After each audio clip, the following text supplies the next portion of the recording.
have to realize that if you get the money, it has to go to someone or a company where the person leading it has to be there 51% of the time. Most universities will not allow you to do that. So you need to have the right partner, the right person. A lot of the way that tends to get done really well in academia is, let's say you have a postdoc and that postdoc leaves, or you have a research coordinator, manager, and that person leaves and they become the commercialization partner for this and the head of this. That's a really nice thing because you each have each other, but that person may not have the skills of business. So you have to really be thinking about it. It's a multi-year commitment to try to figure that whole thing out. So over the years, I've had many, many, many wonderful partners. As I said, I've never done anything on my own, and I've had ones that weren't so great.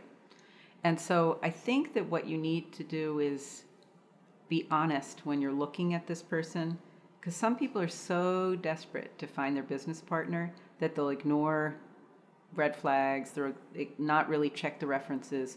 You should really not jump into something just out of desperation, ever.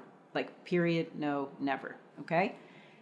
But what I think is really important as a very first step is, do you two have the same long-term vision? Does the person really have that, do they share that view of where you're headed, okay? If they do share that view with you, can they get there better than you can? If they can't get there better than you can, then why are you even wasting your time? If that person doesn't have the skills that you need for them to get there, then, or maybe they have one or two, then pay for those. You don't want them to be your partner if you're going to be expecting them to do something and then you're doing the job for them.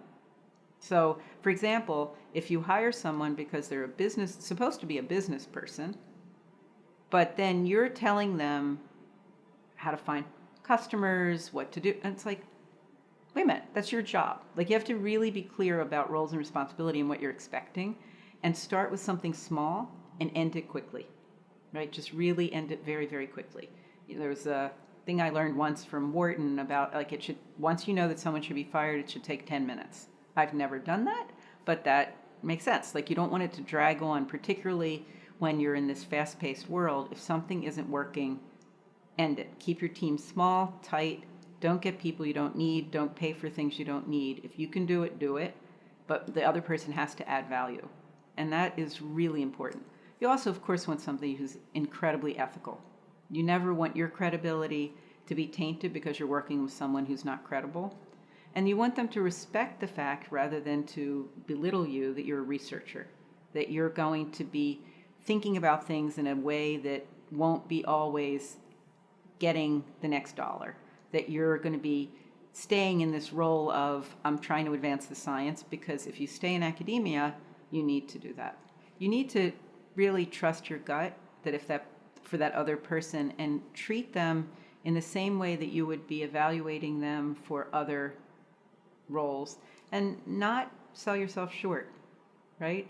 If you're a researcher and a successful researcher, by definition, you're an entrepreneur. You know how to sell things. You know how to get funding. You know how to accomplish goals and reach milestones. And so you need to just have that confidence in yourself that this is just a different project, and that just because you didn't get an MBA, or just because you didn't do this or that or the other, doesn't mean that you're not smart. Doesn't mean you don't have good instincts and know what we're talking about. It doesn't mean you should be arrogant. Like, if you find that really wonderful partner, they can dramatically open your eyes to whole new ways of doing things. But the reality is, you actually have something to offer.